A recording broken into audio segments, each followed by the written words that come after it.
Hi, welcome. Today we'll be we are still here. Yes, I know you ask. Yes, we are still here. Data handling, we are not going anywhere. It's lesson number 3, box and whisker plots and percentile. That's what we'll be dealing with. So before we get started, let's quickly reset our calculator. So let's come over here and say shift and clear. Yes, of course, want to clear everything. Yes, yes.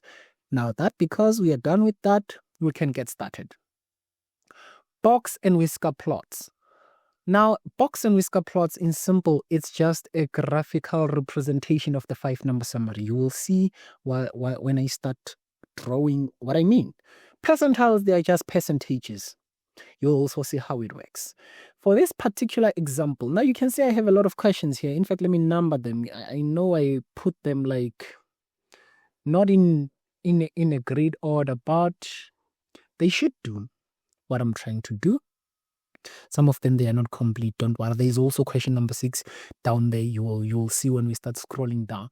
But let's say that for this particular example, we have 20 learners in class. 20 learners in class who are writing a mathematical literacy test, which is out of 50 marks. So these 20 learners, they wrote the test. When they were done, their marks were represented in a box and whisker plots. Now, the reason why I'm going to use a box and whisker plots to explain what is happening, it's because the only way you can understand how it works and how you're supposed to interpret it, it's by seeing how I am going to interpret it. So now, let's do this. Now, I'm going to try and attempt to draw a box and whisker plots. Now, I know you will be seated there thinking that, say, you know what? I think I can do a better job than you. I know you can, seated there with your askewed ruler. It's fine. You definitely can do a better job than me. Yeah. Now you're gaining even more confidence of saying you can do a better job than me after saying this. Anyways, you must have seen something like this. It's a box and whisker plots. Now, you already understand the 5-number summary from lesson number 2. A box and whisker plot is a graphical representation of 5-number summary. What do I mean? This is what I mean. Here, you have a minimum. That's what you have in a 5-number summary. Quartile 1, quartile 2, quartile 3, and then you have a maximum. But now, we are also including something called percentiles. How do percentiles work? This is how they work. They are simply percentages, but we are calling them percentiles. Now, I'll use a green. Between minimum and quartile 1, between quartile 1 and quartile 2, between quartile 2 and quartile 3, between quartile 3 and maximum, we all have 25%. Min and Q1, they're separated by 25%. Q1 and Q2, they're separated by 25%. Q2 and Q3 by 25%. Q3 and maximum by 25%. This is what I mean. From here, from minimum to Q1, there is 25% lingering. From Q1 to Q2, here, there is 25% again. From Q2 to Q3, here, there is 25%. From Q3 to maximum, there is also 25%. So this is what percentiles are talking about. But now, for the purposes of understanding that when we are at minimum, at what percentile are we at? When we are at Q1, at what percentile? Then this is what we do. So at minimum, we are at 0%. It makes sense. If at minimum we're at 0%, at maximum we are obviously going to be at 100%, and you will understand why. So you see, this is the first 25%. It means that at Q1, exactly at Q1, we have 25%. You take this 25% plus this 25%, at Q2, we are going to be at 50%. Again, 50%, you add this 25%, or 25 plus 25 plus 25. At Q3, we are going to be 75%. 25, 25, 25, 25. At maximum, we are going to be 100%. So now you understand what percentiles are. They are simply percentages which separate minimum and Q1, Q1 and Q2, Q2 and Q3, Q3 and maximum. And then when we add them, we start having from here, from minimum to Q1, it's this 25% that you are seeing here. But then when you are adding from minimum, this 25% plus this another 25%, so meaning that from minimum to Q2, you have 25%, they give you 50. Q3, you have this 25, this 25, this 25, they give you what? They give you 75%. Maximum, you have this 25, this 25, this 25, and this 25, they give you 100%. That's what percentiles are all about. But when we start answering these questions, you will understand even more how do you interpret them. Now, back to the exam that they wrote, and their marks were represented in a box and whisker plots. So now, let's say the minimum mark was 10. And then let's say that for Q1, somewhere here, let's say 19. Let's say here it was 28. Let's say here it was 39. And here it was 45. So the highest mark in class was 45. The minimum mark in class was 10. Now, let's answer the question so that you can see how it works. So first of all, it says that calculate the range. Remember what the formula for range is? We have already done that. So for range, we said that range is equals to maximum value subtracting the minimum value, highest value subtracting the lowest value, biggest value subtracting the smallest value. Which one is our maximum? You can try and pause this one and see and give it a go. So now you have the maximum value, which is given here by 45. Here is our maximum value. It's 45. So we are going to say that 45 minus minimum value is given by 10. It's 10 minus 10. What do we get? So let's go to our calculator and say 45. When you are subtracting a 10, what do you get? You get a 35. So our range is a 35. So can you see that you can use a box and whisker plots to answer questions, such as calculate the range for the marks that were obtained by these 20 learners who wrote the test. Now you can also determine the median. And this one is actually looking at you. The question was not even supposed to say determine the median. The question could have simply said that identify the median. Why? Because from the previous video, you understand that our Q2 is equal to median because it is the second quartile. So our median therefore is going to be this one here, which is going to be 28. So our median is simply going to be 28. This is our median mark, 28. Calculate the interquartile range. So now question number 3 says calculate the interquartile range. Again, from the previous video, you understand that IQR is when you take the quartile number 3 and you subtract quartile number 1. What is quartile number 3? It's given as a 39. And what is quartile number 1 is given as a 19. So let's see, when you say that a 39, when you're subtracting a 19, you actually get a 20. So this is calculate the interquartile range, it's 20. So now you see how you interpret this. When they say calculate interquartile range, no, you don't have to start from the beginning, whereby you are arranging the data, you are trying to get the Q2 and then the Q1 on your left and then the Q1, the Q3 on your right. No. Immediately they give you a box and whisker plots. They have already summarized the data for you. Each and everything that you are seeing here, this is the minimum value, this is the Q1, this is median, which is Q2, this is Q3, this is the maximum value. They have summarized the data for you, meaning that they have given you all these things that you would normally have to calculate under a 5-number summary.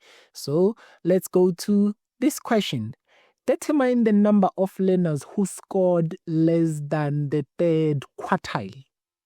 This is where percentiles come in place, or percentages, should I say. Determine the number of learners who scored less than the third quartile. Well, we were told that the learners who wrote this test, they are 20. But we're told that this represents their marks, not the number of learners. How are we supposed to know? Well, you are going to know how, because you know that Q3 essentially represents 75% of data. Q2 represents 50% of data. Q1 represents 25% of data. Maximum represents 100% of the data. So because we are supposed to determine the number of learners who scored less than the third quartile, meaning that the third quartile, remember, this is quartile number 3, which is this one, meaning that 75% of the data. This is how we are supposed to answer it. You are supposed to say that 75% of the data out of 100% of the data multiply by the number of learners who wrote. What is that going to give us? So let's go here and say 75 divide by 100 multiply by 20 learners. Oh, I didn't put multiply by 20 learners. We are getting that it's a 15, meaning that determine the number of learners who scored less than the third quartile. The number of learners who scored less than 39.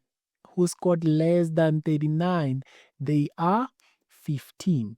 If they said that determine the number of learners who scored less than the second quartile, you're still going to do the same thing. Second quartile is 50% over 100 multiplied by 20. If it was the first quartile, again, the same thing.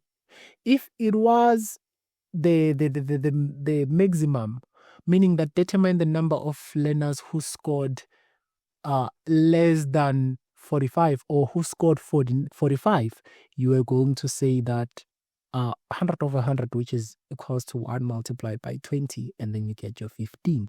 That's how you deal with such questions. Let's go to question number 5. It's not complete. What percentage scored between, let's say, I'm creating this question. Let me use a pink. What percentage of learners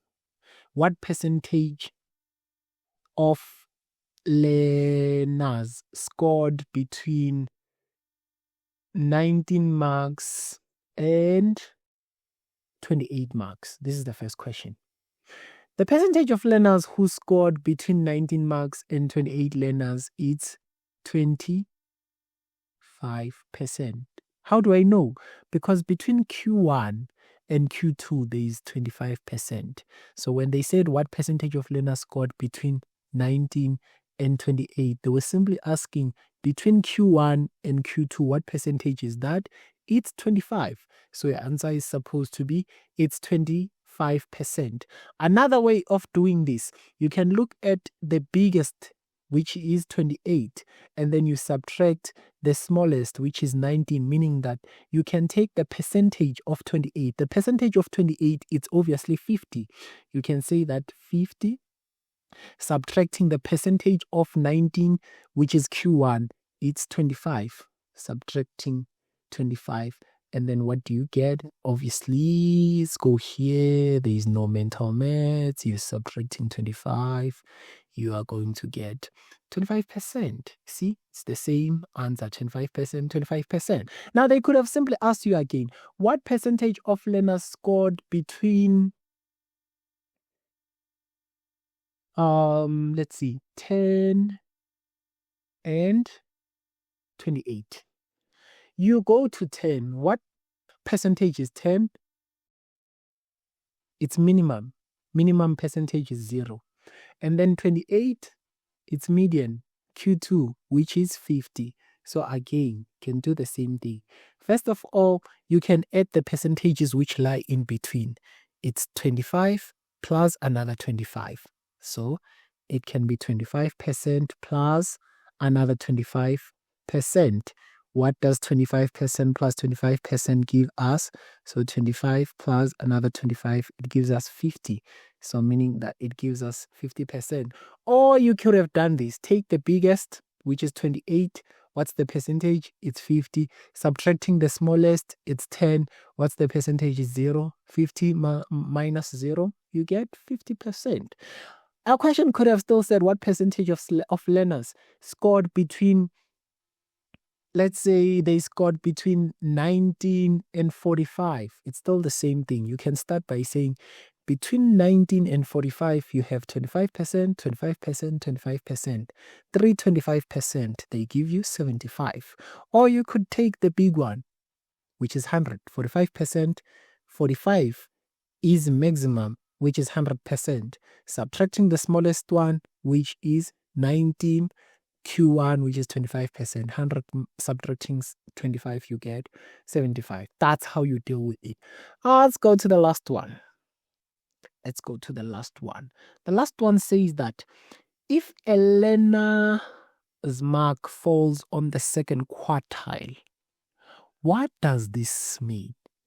If a learner's mark falls on the second quartile, do you see the 28? What does this mean? Well, this simply means that, remember, first start here. Second quartile, or quartile number 2. Quartile 2 represents 50% of the data. So it means that 50% learners got. So this simply means that 50% of the learners who wrote this test, they achieved, let's say, okay, this does not look like achieved, but it's fine. They achieved, what mark was that? Let's go up. Let's quickly go up. They achieved 28. They achieved 28 marks or less. 50% of the learners achieved 28 marks or less. Or you could simply say that 50% of the learners, they achieved 28 marks and above, because it still says the same thing. So that's what it means. So if maybe the question came and said that if a learner's mark falls on the first quartile, which is 19, what does this mean? You can simply say that, remember, 19 Q1, 25%. You can tell them that 25%, Q1 represents 25% of the data, meaning that 25% of the learners, they achieved 19 marks and below. Or 25, it can no longer be 25% of the learners achieved 19 marks and above, because now your percentages, they no longer add up. Here you can say 75% of the learners, they achieved 19 and above, because if 25 and below, what remains is 75 and above. That's how that one works. Hopefully it makes sense, because if it does not make sense, it makes the other opposite of sense, which is something that we don't want here. Now, this was question number 6. Now, like I told you, we are not going anywhere. Next lesson, exam type question. We're still going to have this, even more interpretation. Like I said, by the end of these 4 lessons, you should be what? With confidence. Thank you for tuning in. Keep well.